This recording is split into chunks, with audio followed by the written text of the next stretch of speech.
Welcome back to the channel, everybody. David Tarte here, and today I just wanted to give y'all a quick overview of what supplements I take, what supplements I recommend, which supplements have worked really well for me in the past, and whether you should be taking supplements, and if so, which ones should you be taking. So without further ado, let's go ahead and let's get straight into the video. Starting off with the basics, all right?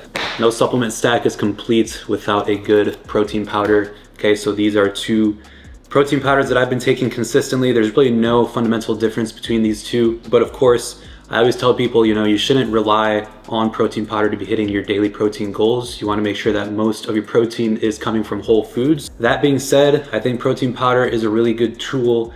For example, if you get to the end of the day and you're low on your protein intake, maybe throw in a protein shake, or if you're having some oatmeal or I don't know, cream of rice and you want to have some extra flavor in there, then yeah, feel free to throw in an extra scoop of protein. But I wouldn't go more than 2 scoops per day. Really try and make sure that you're keeping most of your protein intake from whole foods.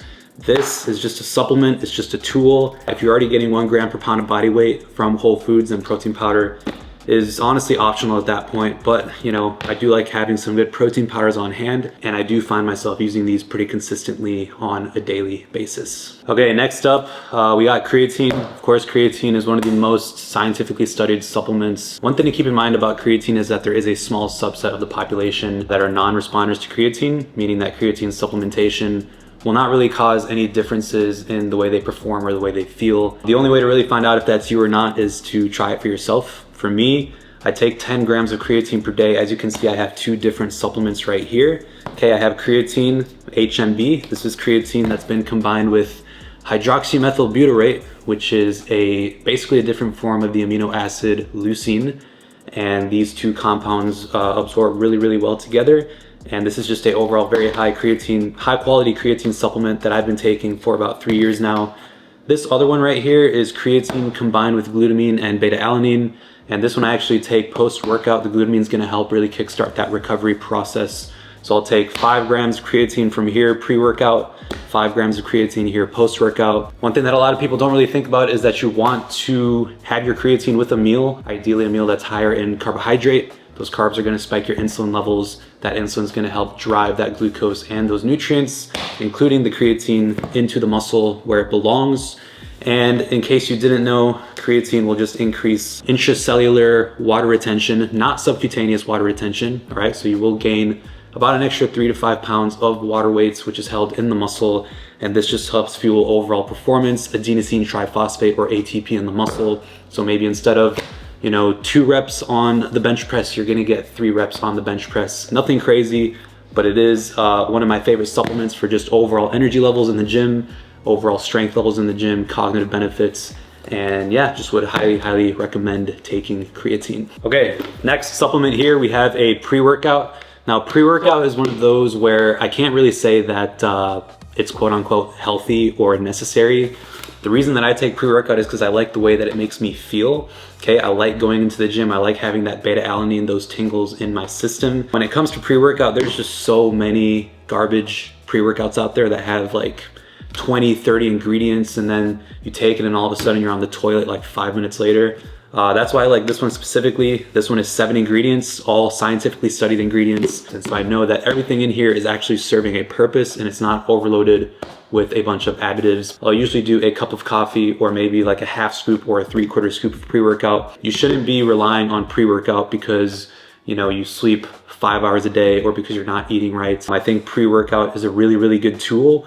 Once you have everything else dialed in, your sleep, your training, your nutrition, then at that point, pre-workout can be something that you throw in to kind of elevate the experience a little bit, but definitely make sure that you're not relying on your pre-workout daily to have a good workout. You want to make sure that you are able to fuel your body properly, and then these supplements kind of just take things to the next level, if that makes sense. Next supplements here, we have EAAs and some carnitine. You could call this my fasted cardio stack. We'll start with carnitine. So carnitine is an amino acid derivative. It basically increases your body's ability to burn fats efficiently. Okay, so it shuttles fatty acids into the mitochondria where they can be efficiently burned for energy. So whenever I'm dieting down, I immediately notice the difference in how lean, how vascular I look, and overall just increases your body's ability to burn fats efficiently, which of course is exactly what you want when you're trying to lose weight, when you're trying to go into a cutting phase, okay? Now, when it comes to cardio, I do like to do fasted cardio pretty much 90% of the time. What I will do in the mornings for fasted cardio is I will take a cup of coffee, okay? Actually, I'll take my carnitine first, okay? I'll take my carnitine with like 20 to 30 ounces of water, and then I'll drink my coffee, okay? And then during the cardio, I will drink my EAAs. Now, if you are already eating at maintenance or in a calorie surplus, EAAs may not really be necessary. EAA stands for essential amino acids, by the way, which are basically the building blocks of protein, which allows you to spike muscle protein synthesis without having any calories in there. Now, there is 3 grams of leucine in here, which will cause a little bit of an insulin spike. But if you're looking for a way to spike protein synthesis and have 0 calories, or if you're maybe bulking or cutting and you have maybe a long stretch between meals and you need to have that protein synthesis going, then at that point, that's when I would throw in an EAA supplement. But basically, the coffee is gonna increase my body's ability to burn fats. The carnitine is gonna increase the efficiency of that fat burning.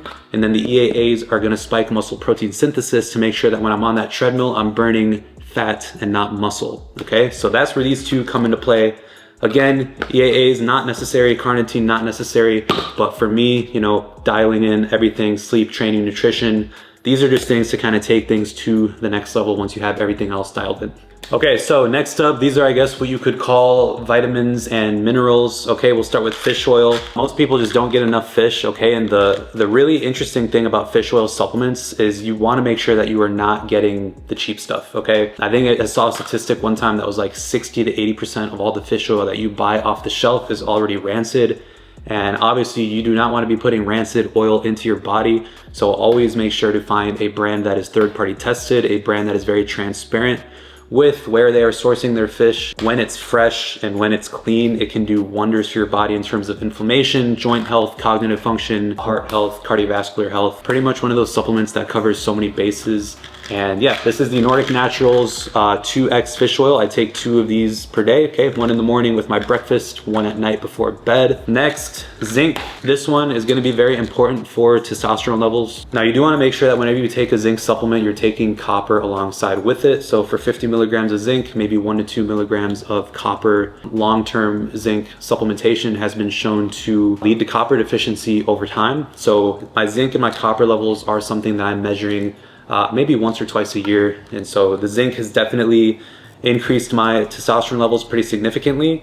But again, you don't want to rely on it. You don't want to screw up your zinc and copper balance in the body, because if you are kind of gravitating towards a copper deficiency, that can kind of be something very difficult to get yourself out of. And so you do want to be mindful when taking zinc supplements. Ideally, I'd be taking 25 milligrams daily. I can't really find any 25 milligram tablets, so I actually take 50 milligrams of zinc every other day.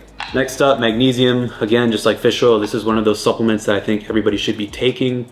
Okay, back in the day, food used to be so much more nutritious. The soil used to be a lot more pure. There used to be a lot more magnesium in our foods. A lot of the foods that we eat today are stripped of magnesium, okay? So it's very important that we are throwing this back in. Magnesium is responsible for over 300 different functions in the body. And overall, especially if you are lifting hard, training in the gym, doing everything that you can, you want to make sure that you have plenty of magnesium circulating in your system. Magnesium is actually very difficult to get too much of, okay? Your body does a very good job of excreting excess magnesium.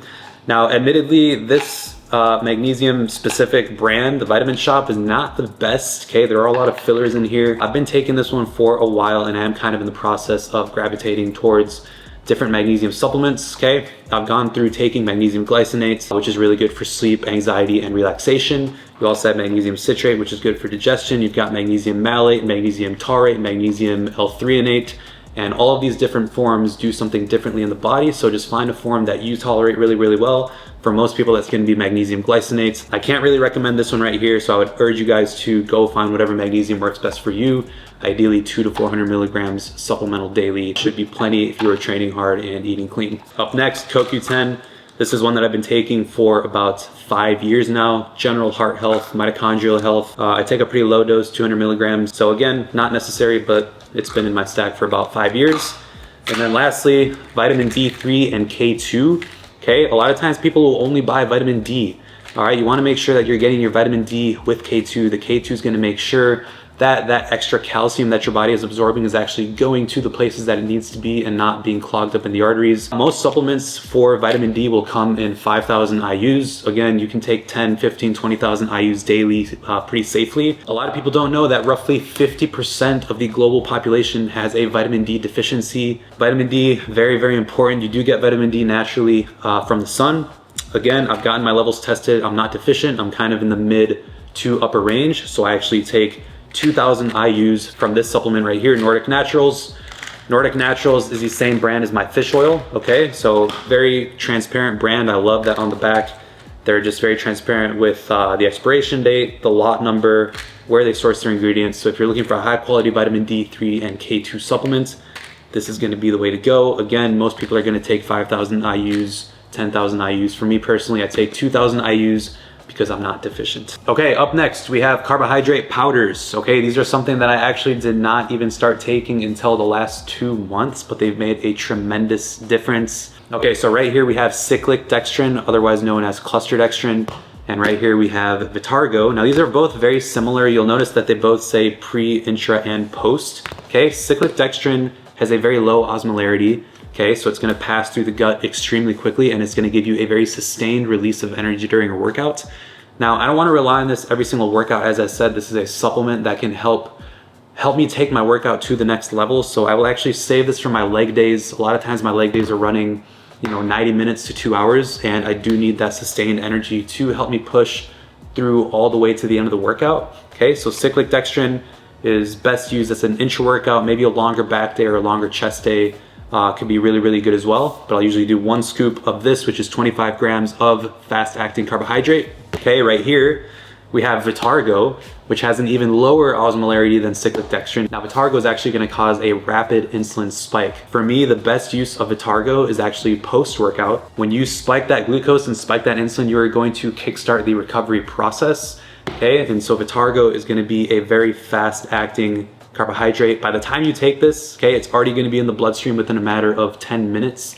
The other time that I'll take this is if, for example, I have 2 workouts in one day, or if I've just finished a workout and I'm going straight into my cardio session.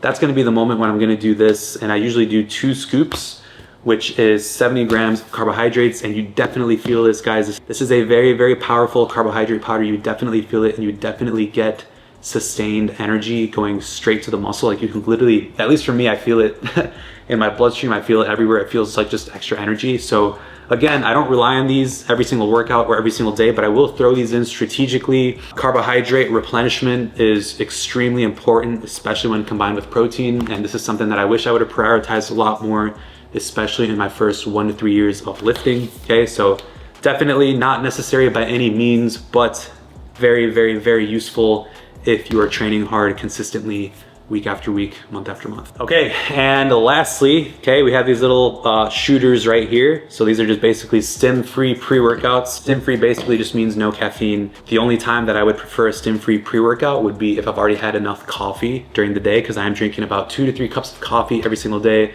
And you do want to be mindful of your caffeine intake. The other time that I would take a Stim-Free pre-workout would be if I'm training at night and I still want to have that good blood flow, that good nitric oxide vasodilation that's going to help me get a really good pump, but without the caffeine that's going to keep me up at night. So again, not necessary, but can help you take that workout to the next level. And really, guys, that's like the common theme, is that none of these supplements are necessary for muscle building, muscle growth, physique. But as somebody who has dialed everything in, training, sleep, nutrition for 5+ years now, the supplements kind of help me take the already good things that I'm doing and kind of just helps me elevate it to the next level. And when you do these things over a long enough time frame, you start seeing the benefits, you start figuring out which ones work for you, how your body reacts to certain supplements. And for me personally, as a trainer, I have personal experience that I can now share with my clients about these different things. Okay, that being said, I have definitely had a lot of negative experiences with supplements as well, which I'm not gonna get into detail in this video, but stuff like ashwagandha, different adaptogens, different greens powders, I think that's a topic for another video. Personally, right now, I like to stay away from that stuff because I've learned what my body reacts to, how my body reacts, and just what I need to feel good, to perform, to sleep better, and to just be overall healthy. All right, everybody, that is gonna conclude today's video. I hope y'all were able to learn something about supplements, maybe some ideas for supplements to throw into your own regimen, into your own stack, and supplements to stay away from. Again, none of these are necessary, but they do have their place if used properly and not dependent upon daily. With that being said, I'm gonna go ahead and end the video right here. If you made it to the end, I really, really appreciate you. Make sure you like, comment, subscribe, and I will see y'all in the next one. Peace.